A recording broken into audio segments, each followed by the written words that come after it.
Hello my friends, welcome back to the channel. This is Rick and I believe it is Saturday the 18th, don't quote me on that.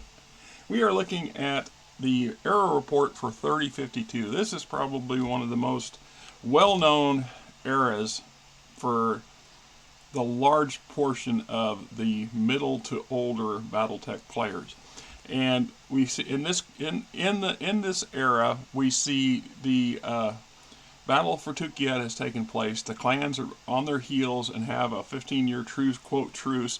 This allows the houses to catch their breath and to start to rebuild some of their shattered forces, and just enough to start getting them back into the interscene warfare and conflict amongst themselves at all times. It also leads up to the FedCom Civil War, I believe. Let's take a gander at it just for a quick minute. Going to try not to make a huge video out of this stuff. Lighting is a bit dodgy today. It could be my voice as well, because I worked a lot of hours the last 2 days. Not that you guys really 13, almost 17 yesterday. So we're talking almost 30 hours in the past 36 hours. So with about 8 hours of sleep altogether. So I'm taking a really long nap this afternoon. I am sorry for those of y'all who follow my channel on a more regular basis that there's been a little lack of stuff for this past week. Like I said, I've been really busy at work, and when I get little time I get at home, been very busy with that too. So it just kind of goes with life in general. Let's go ahead and get rid of that, because I really don't think anybody wants to look at my ugly face. Alright, so what we're looking in here is the introduction, the various factions, of course, which is what they're going to do, all the way from the main houses, the mercenaries, the various clans that are in the core. Then we have a whole section on major personas, and then Museum Technicana, right? So if we go and look at the bio on it, for 300 years, blah, blah, blah, golden age, blah, blah. Then in 3048, men reports a technological renaissance in the inner sphere. The leaders of Kerensky's children decided the time for the invasion had come. The clan invasion would transfer the face of warfare, make the fate of nations across the inner sphere, marking a new era for all humankind. After a little bit settled, they got over the overwhelming awe of the technology and capabilities of the clans. It became business as usual in the inner sphere. Clans are, the inner sphere and the clans are a pivotal period in Battletech history. The early years of the clan invasion presented as a general overview of the period rather than a focused report on a single conflict. This book includes descriptions of every major inner sphere and clan faction, notable personalities, military forces, and the overview of the technological capabilities of the inner sphere. So no, you can't use this book to construct and design mechs, for the handful of people that ask that question on a regular damn basis. Critical era and history are also provided, along with special advanced level rules for campaigns set in the era, whether played using Total Warfare core rules or those found in the Time of War, the Battletech RPG. So let's take a gander, right? Now, I always like the short stories that come in these things, because it does a good job of setting the tone, and then sometimes you have to, go from there. It's a matter of how much of that you get. So we get, in 3050 was when the invasion began. Suddenly, a bunch of small periphery states and bandit holes just up and go dark. They just, one after another, and the intelligence ministry is slow to catch up, of the various houses is slow to catch up onto it.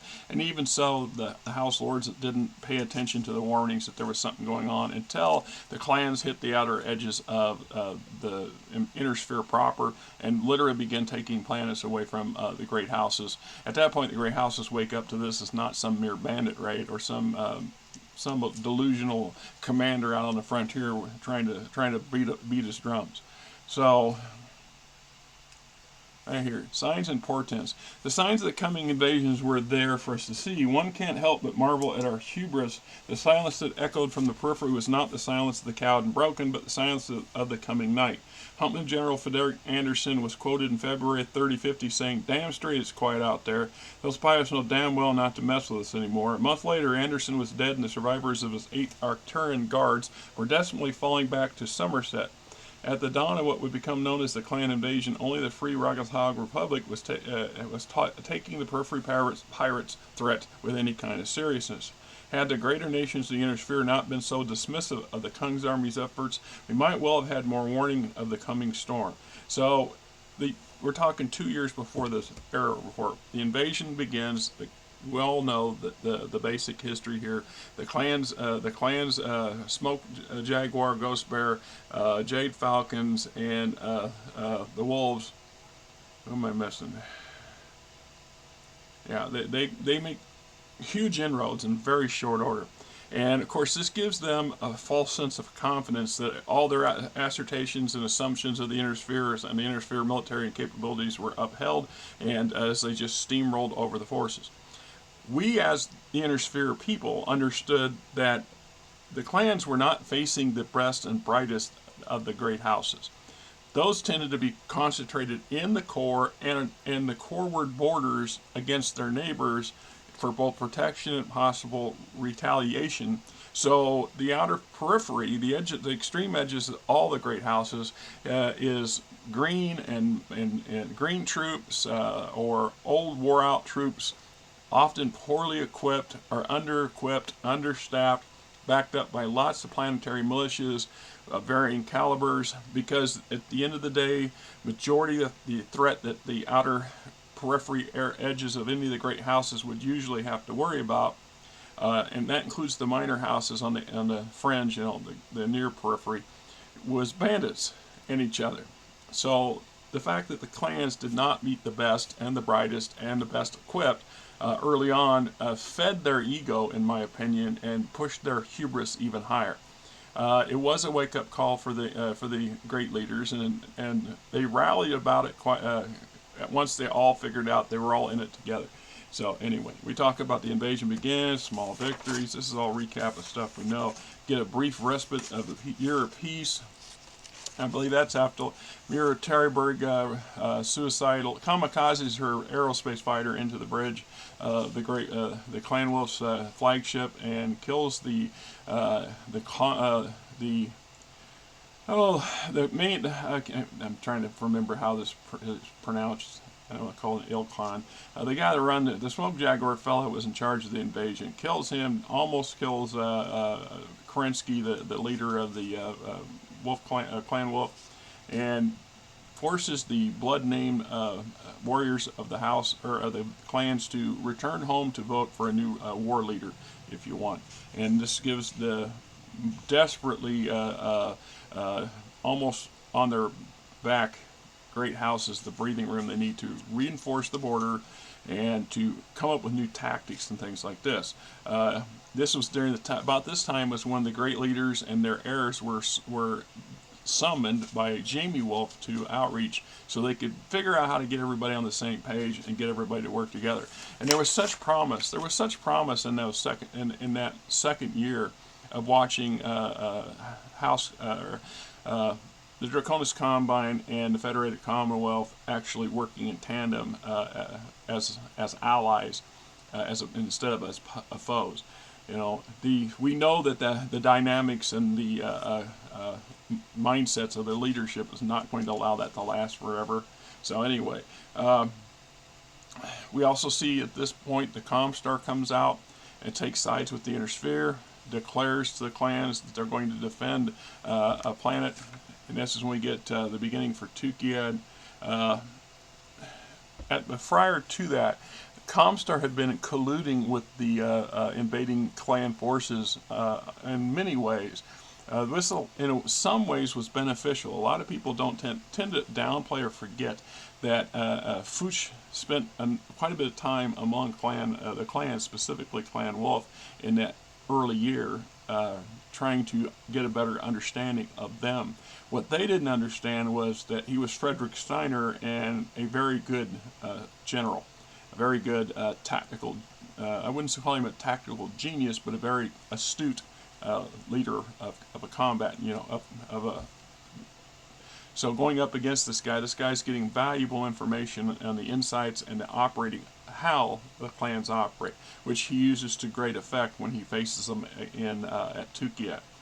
We also see the invasion of Luthien. This was a quite clever inclusion, and I honestly want to give credit to the writer for that thought, because throughout the early year of the war, both the Kellhounds and Wolf's Dragoons were under contract to the Federated Commonwealth, were kept on tight leashes.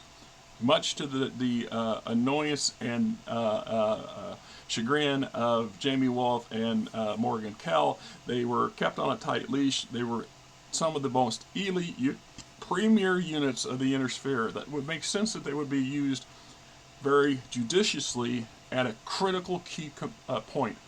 Hans Davion shows his strategic genius in knowing when and where to release his most elite, most combat effective mercenaries. By keeping them on a tight leash, Hans did not know where, or when, or why, or what would bring him to release them from release them from their tightly held leashes. That the invasion of Luthien by Smoke Jaguars and the Nova Cats is going to be detrimental to the effectiveness of the Draconis Combine. Is it going to finish him off and make him lay down and surrender? Hell no. We're talking Karitas here. Karitas don't do that. It isn't going to do that. And even when they're forced to do that, they don't do it very well. They're very surly about surrendering. And of course, their leadership tends to commit seppuku because they fail. That is a very deeply set, entrenched philosophy in the Draconis Combine. So the loss of Luthien would have been a very bad blow to House Karita, yes, but it would not have been the headstone of the house. As a matter of fact, Theodore and others were already in the preparations of the inevitable possibility and had already begun shifting forces to another world and establishing what would have been an interim capital while they figured out how to get Luthien back. But the truth was, as good as the Combine's military was, and we had some of the most elite units available on Luthien, the best that the Draconis Combine mustered soldiery can field, and associated with them were, of course, the regular local planetary militia and province militia units that have been pulled in. But we got the fifth, I think it was the 5th Sword of Light, the Yotamo, the Yingzhang, or Ishial's Claws, and I'm butchering all that stuff. But we're talking literally the elite of the elite. And so these two clans, rightly so, came in with a lot of firepower. They're matched by the Draconis Combine about 2 to 1 in numbers. But this actually is, if you know anything about the glaring discrepancies between clan technology and battle prowess and any of the great houses, this is a grossly outbalanced. And ideally, the Draconis Combine would have wanted 5 to 1 odds, and it was still potentially was dodgy. So their pride and their honor prevents them, Takashi Kurita, from requesting assistance from outside. And there's a lot of people that had detractions or some detractive comments about, well, why, pride comes before whatever comes before the fall, blah blah blah. The truth is, I'm just being honest here.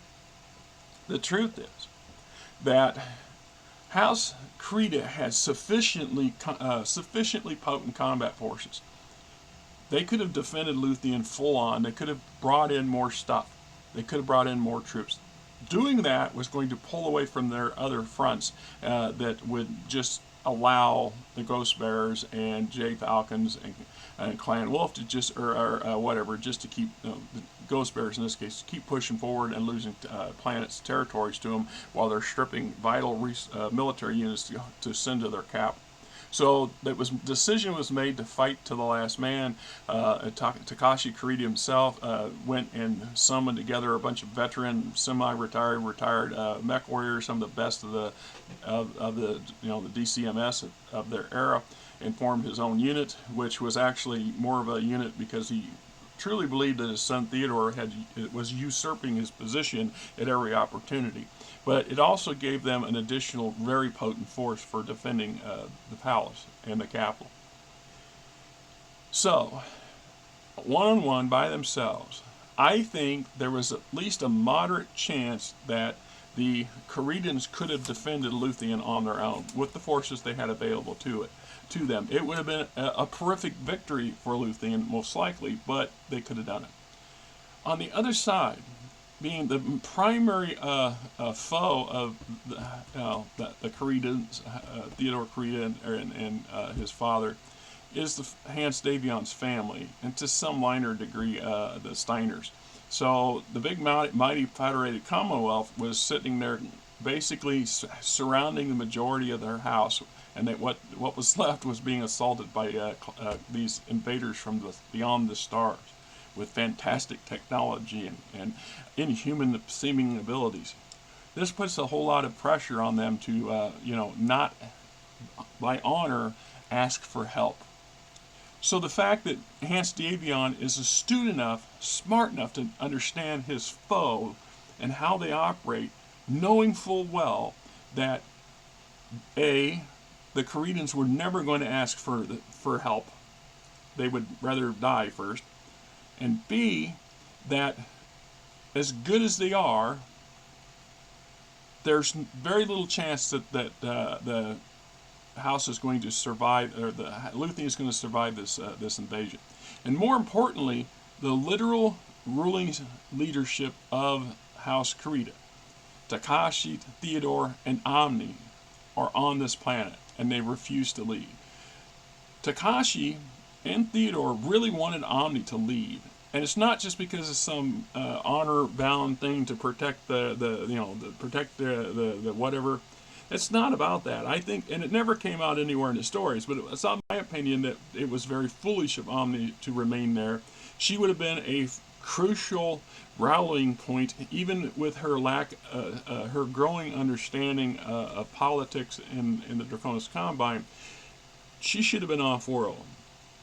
Argument, and I can make the argument that perhaps Takashi should have been too, although Takashi was never going to do that. Theodore could have. Theodore should have extradited himself away from the planet and left the defense of Luthien to his father and his father's generals. Good or bad, they concentrated their royal blood in one spot. Had either the Smoke Jaguars or the Nova Cats succeeded, even failing in taking the world, but if they had succeeded in taking the palace and capturing any of these people, I mean, we know that Maruo, I can't pronounce his name, had been already captured, or was going to be captured by the Ghost Bears, or was it by the Nova Cats. The idea that they could have decapitated the House Creta in one fell swoop was very real. So Hans Davion understood the politics too. He had plenty of sufficient forces in reserve that he could have bolstered Luthien with a number of Federated Sons and Commonwealth combat units. That wasn't the issue. The issue would be centuries of warfare between the two great houses, more specifically between the Davions and the Cretas, was going to prevent them from doing that, and let alone doing that, accepting it. That would have been an invasion in the eyes of the Cretans, and probably rightly so. Even if it was a well-intentioned invasion, it would have been a bad idea. And then on the side of the Federated Commonwealth military, no offense to their abilities and their intelligence, the truth is, too much bad blood for too many centuries exists between the two houses, to send, or the three houses, to send any kind of significant military forces to Luthien through the core of the Draconis Combine was going to be probably met with aggression, which would have guaranteed that the Smoke Jaguars and Nova Cat captured Luthien, and probably much more. So Hans understood he couldn't do this. So he did the one thing, the typical fox does the one thing nobody else thinks to do, or didn't consider an option, because it's well established, if you've read any of the older lore of how Takashi Creta specifically, but the Draconis Combine feels and treats mercenaries. There are no love lost between them, and doubly so for the Welsh Dragoons. During the Fourth Succession War, that first critical year. Takashi was so obsessed with Jamie Wolf and his, his slights and his what he felt was dishonorable conduct, and of course being a mercenary just automatically makes you dishonorable in the eyes of the House Kurita. Focuses all of his efforts on punishing, how dare the Wolf Dragoons exit their contract and their duty stations in the manner that they did. This really handicaps the Draconis Combine in that first year or so. Really did put them in a bad spot. It tied up a lot of troops on a very small front with very little payout, except for pride, in my opinion. This means that the mercenary still is the option that Hans Davion took. And it's easy to sit back with hindsight and say, oh, well, that's why he kept the Wolf's Dragoons and the Kellhounds together and behind the front, was because he had this intention all along. I don't think so. Like I said, I think he had these 7 elite crack, highly motivated mercenary regiments on a leash, was because he didn't know where a critical blow was going to fall.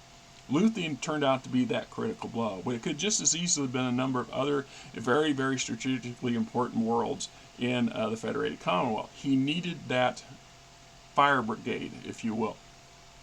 The other thing is that being the mercenaries, they're not affiliated, even if they're in the employment of, they're not affiliated with their employers. This means Hans Davion circumvented the Draconis Combine's moral sense of honor and duty to them, against a mortal foe such as a neighboring Grey House, by sending in something that they would still look down their noses at and have a lot of bad blood with. You have to admit, Takashi was not thrilled whatsoever that Jamie Wolf's Dragoons showed up on his doorstep.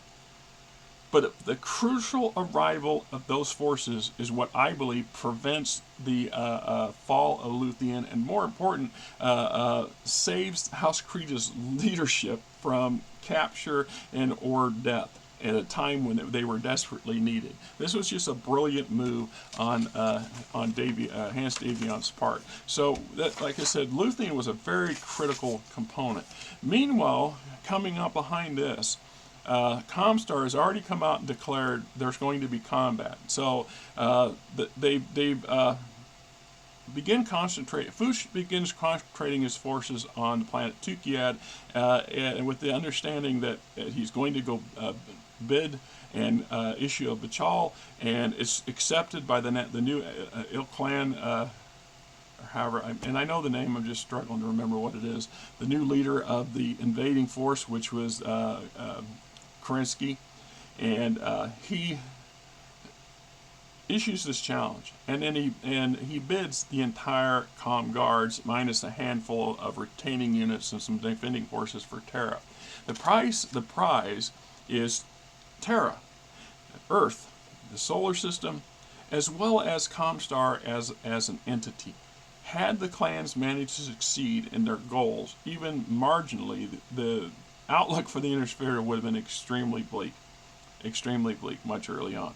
So we also get to see the full might and glory of Comstar's forces in the field on a single world in an epic battle, in a battle that has no equal since the first Succession War, in my mind. The sheer amount of firepower and concentration of forces that gathers at Tukayyid and in conflict is just mind-boggling from the big picture perspective. So we look at that, and I think this is definitely the crucial component. But more importantly, what I looked at was, this is what it must have looked like in the earliest days of the First Succession War, when houses could literally field, armies against each other on single worlds. The sky would have been full of warships blazing and our aerospace fires and dropships burning up in the atmosphere and tearing into each other, and mass armies on the ground boiling and roiling back and forth in this game of conquest. That would have been one staggering image to be. I would never want to be anywhere near that kind of battle. But we get an opportunity to see this unique conflict from a perspective that I don't hear anybody ever talk about. It's really something that I might have to think about doing a video on that, because it's worthy of that. The sheer size of that conflict is just never before, and I doubt we'll see much after that. Now, there's been some really crucial and great battles since the battle for Tukayyid, but not on this scale that I've yet to see. All right, so we can talk about the other side of Comstar's Blisters stuff, the end of the beginning. Right, so clans have been defeated in the single largest battle in 300 years of warfare. The inner sphere was free, both clan, blah blah blah. So we all understand how that works. We settle down into this easy truce. So you have a significant bite out of the inner sphere held by 1, 2, 3, 4, 5 clans at that point.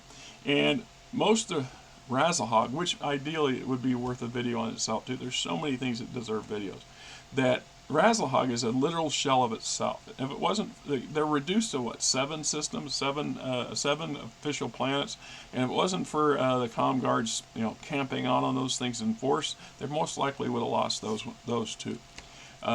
It's just mind-boggling, right? So we get into the various factions and a little intro into how they're doing, what they're doing, how the invasion to this point, and then the truce impacts them, and then we get a scattering of unit bios. So where is it? Let's see if we got. Of course not. I was looking for that one, Tukayid's unit, but I don't see it. Right? Yeah. So Comstar, the Free Razahog Republic, the Free Worlds League. It should be noted that while the Compelling Confederation and the Draconis Combine did not engage directly in any of the combat that had taken place against the clans, the Free Worlds League was crucial to the defense of the Inner Sphere by becoming the literal arsenal of the Inner Sphere. Merrick, under some chicanery, because Hans Davion had his son, and then later a double of his son in protective custody, if you will.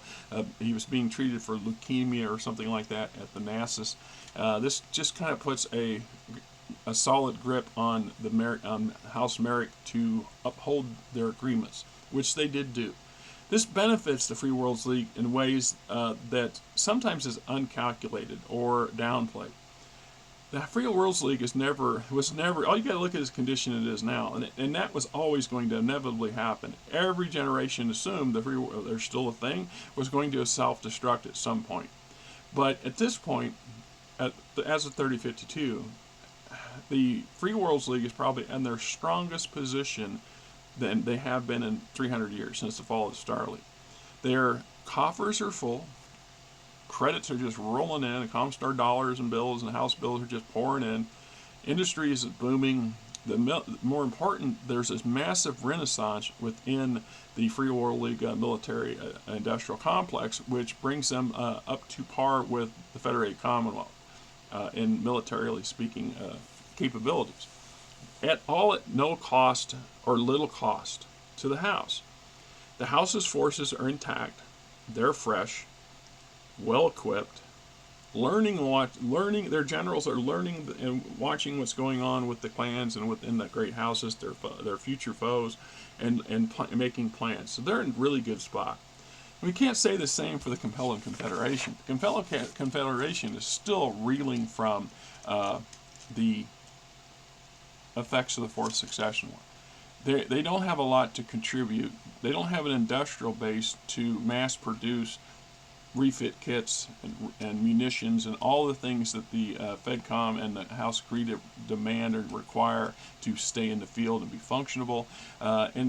It's interesting to note, once again, another thing that I observed that very few people talk about is how Hans Davion and Theodore Creed and the others had no qualms about giving technological information and advisors to the Free Worlds League to help produce product that will benefit them against the clans. They sure didn't do that with the Confederation, did they? The Confederation did not get the same kind of boost economically and technologically that the Free Worlds League did. And in large part, is because you can't trust the Capellans. This just goes House Leal are treacherous as a bog. And then there's the fact that their current leader is Ramona, Leal, and who's a nutcase. She's just literally a basket case, and so self-absorbed, self-centered, and power-hungry that there's no way in hell you give these people any kind of advantage, any kind of edge. The fact that she had several years of utter peace on her border was a gift unto itself. Sometimes maybe something that should have been thought about. Then we get into mercenaries. The mercenaries both shine and darken themselves during this era.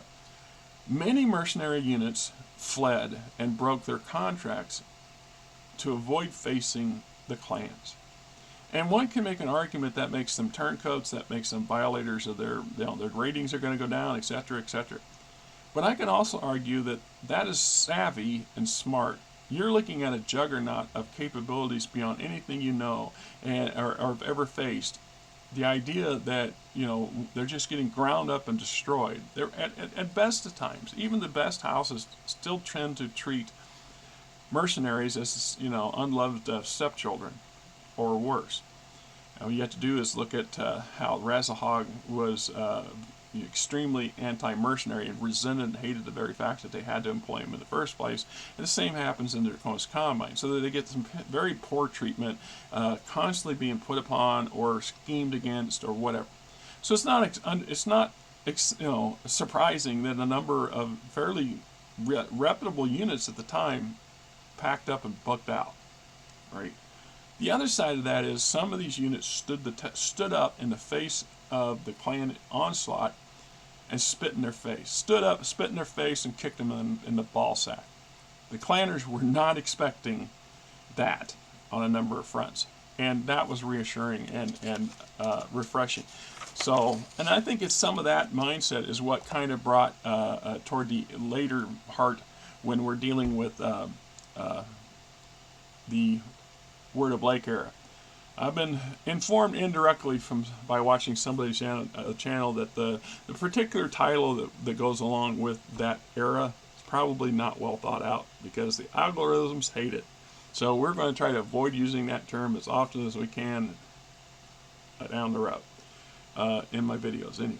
So the Blakist era was kind of a after effect of the success at Tukayyid, and then the conflict within Comstar, where we have this element of Comstar who discovers just how much of a line of bullshit they've been fed for 300 years. Jerome Blake's vision was corrupted by the fellow that took over for him. I can't remember his name off the top of my head. Tomoya? No, that's not him. Anyway, this leads to the schism within and beginning of the eventual conflict that will become the Wabi in going crazy stage. So we get an intro into the various clans and their updated maps to what they have, where they control, so on and so forth. Then we get into major personalities, and you could do a bio on most of these. Most of these are extremely well known for us that we're in and of this era ourselves, and we could easily relate to them. And there's still a few in here I had to go, who is this? And think about what book and what source book I saw them coming from. Right, so a good chunk of that. And we get Museum Technicana. Another thing that really changes the front or the face of warfare in the Inner Sphere is we've already had this renaissance underway with the retrieval of the Helm Memory Core that goes a long way. But let us not forget that before a few years before the Helm Memory Core becomes available, there's a battle on Galton 3 or whatever it is between the Draconis Combine and the Federated Sons at the time. And Hans Davion is a prince and a general, and he through his efforts, he's able to recover a portion of a physical Star League library. So the Nasus gets its kernel start with this capture of a lot of vital ancient information which the balance of which there was a lot more. It's like the Library of Alexandria. This is something that once again gets very little coverage in anybody's channels. That battle is crucial for a number of reasons. It establishes Hans Davion's genius. It also sees, or no, Hans Davion's not there. It's Ion Davion. It sees Ion Davion's death. It sees the conflict, the epic conflict between Morgan Kell and Creedon that was in charge of, become the charge of the Otomo. I can't think of his name off the top of my head either. This is what happens when you're running short on sleep for a few days. Your head gets a little muddled. Anyway, now I lost track of thought. Right. All right. So we look at this already building Renaissance and technological development. It's then it's like the arrival of the clans and clan spoils, captured clan equipment, and in a few cases, Batchald equipment. You got to give her hero Karita, or was it her hero did, or it was Theodore? I think it was her hero, Theodore's son. I mean, I might be pronouncing his name wrong. That issues of Batchel includes 4 or 5 Omni-Necks and like 20 or 25 clan battle suits, and they win that battle. And so he acquired this technology undamaged. This really, it's like tossing gasoline on a fire. So when we look at the modern era Battletech, and we take this into account, that a huge amount of things have changed since the first days of the game setting, in that obviously salvage is still important, but it's not crucial. That the capabilities of the great houses and the minor powers have grown to such an extent that they can mass produce lots of weapons, lots of mechs, lots of vehicles, and not be overly concerned if they lose lots of mechs, lots of vehicles in combat, which would have been unheard of in the second and third and even the fourth succession war era in my mind. So we've seen this great changeover, and it begins in this era. It's something that I think gets played down. Anyway, so we see advanced electronics, base construction improvements, energy weapons, enhanced energy weapons, missile systems, ballistics, armor, all of it. And it gives us a small subchapter of the clan edge, beyond the golden age of men, and explains how the genetics program used by the clan is just one of the steps to creating the ultimate combat warrior in their eyes, and in the eyes of the inner sphere. It's just something that you really, once again, that's another video for another time. And we go death from below, blah blah, talk about inner sphere's response. One of the most shocking pieces of technology for the inner sphere that shows up, aside from the warships, because everybody in the inner sphere had given up on warships 100 plus years ago, and just assumed that it was, an understanding that we wouldn't operate and build these things. So here comes the clans with quite a significant number of them, putting the houses on notice, which then forces the houses to go into crash courses in building their own warships. But the battle armor, the Toads, were some of the most exotically advanced technology in the eyes of the inner sphere that they'd ever seen. It's not that battle suits are a new idea. The clans did not invent them. Battle suits existed early in the Star League era, and perhaps even before that in some minor applications. So it's just the clans that concentrated 300 years of technological development in the military aspects, including those.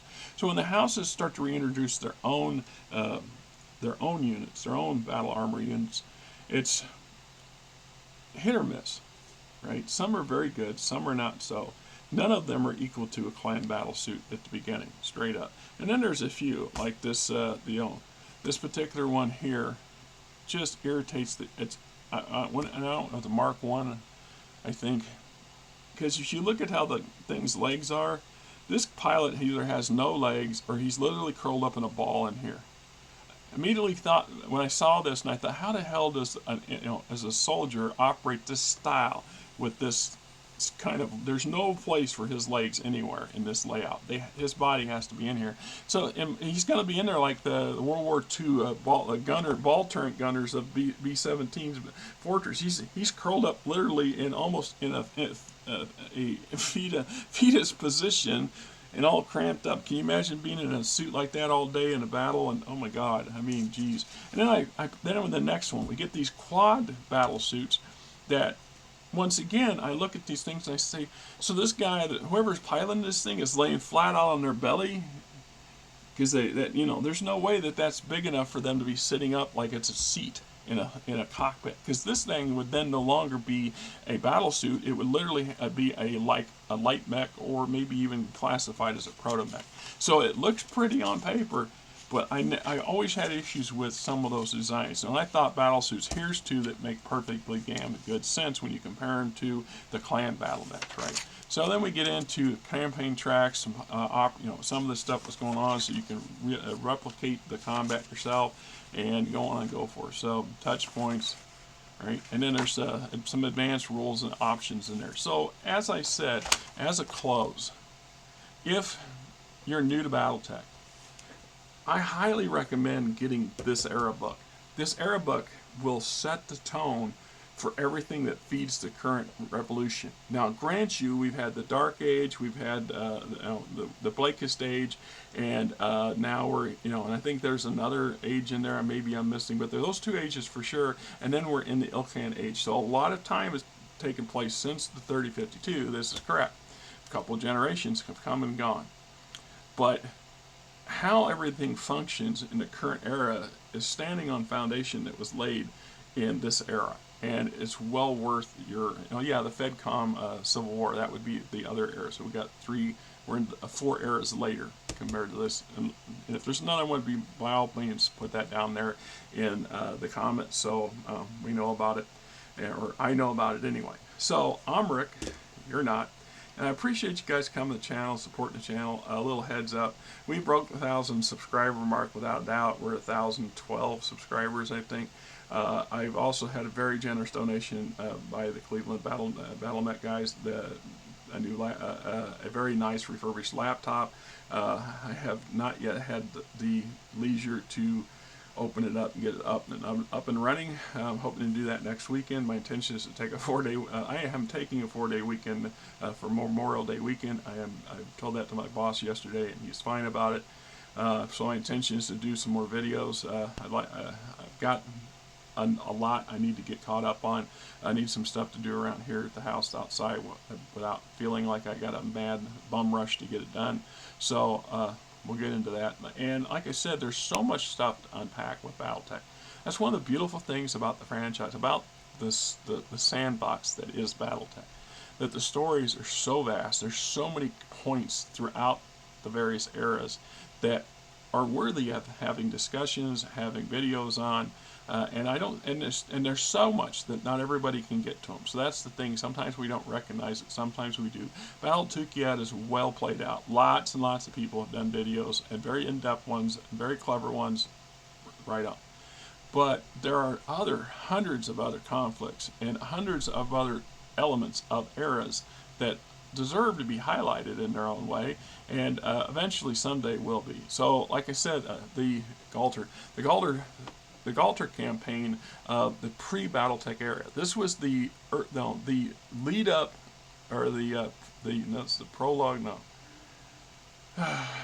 this is the lead up to Battletech as a whole. Is that battle that takes place on and around Galtor 3 between the Federated Commonwealth, or Federated Suns, and the Draconis Combine, where we see Ion Davion die. Had he been still leader, and Hans, his right-hand general, his marshal, things would have been grossly different, because they didn't call Ion Davion the Hound for no reason. His brother's sly as a fox. Ion was tenacious as a hound, and to his detriment, it's what killed him. He put himself in that ultimate leadership position of, I will hold the ground so my boys can get away. He held the ground and died doing so. Very honorable way to go. But had he survived, the coulda, shoulda, wouldas are vastly wide and wild.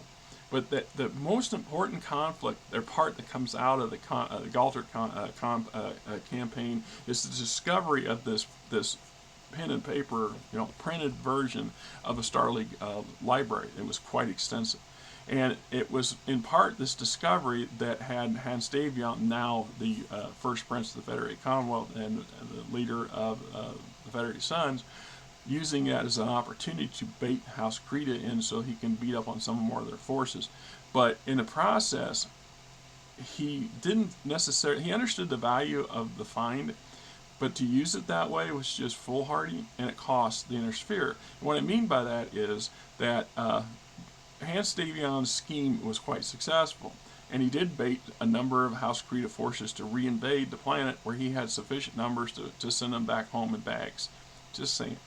But in the process, the invading the Kretan force captured that library, and the remaining portion of it they destroyed. So Hans Davion had not had the opportunity to completely ransack, remove, and transport that library off-world. They had taken a portion of it, but not by any means. So in many ways, this is literally the mythological library of Alexandretta fire, right? So that by itself is just worthy of a damn video, right? Of course, I won't remember to any of that crap tomorrow. Anyway, I'm me, you're you. Missy's over here somewhere. It just irritates me to no end.